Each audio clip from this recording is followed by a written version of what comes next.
Le lancement de la fusée exige des conditions en termes d'environnement météorologique et de temps.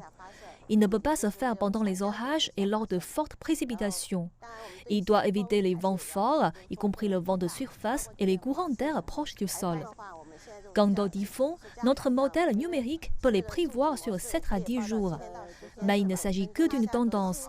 Il est essentiel de s'assurer qu'il n'y a pas de typhon prévu 7 jours après le transport des équipements de vol et des équipements au sol vers le bas de tir. Nous devons faire des prévisions à ce sujet. Notre réseau de surveillance est énorme, car il peut couvrir une portée de plus de 400 km. Cela signifie que nous ne manquons jamais aucun processus météorologique pour trouver les conditions météorologiques appropriées. Tout d'abord, nous devons procéder à une analyse statistique pour déterminer quels sont les systèmes d'information qui nous affectent le plus, et ensuite, quelles conséquences ils entraîneront. Tout comme l'appareil à micro-ondes que nous avons adopté par la suite, nous voulons l'utiliser pour savoir s'il y aura un orage. Cet appareil, qui fonctionne 24 heures sur 24, peut détecter les événements météorologiques.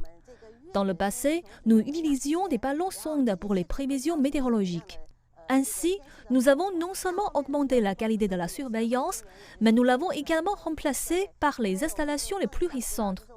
Ensuite, nous améliorons les données d'observation, nous simulons la valeur numérique et nous améliorons les prévisions.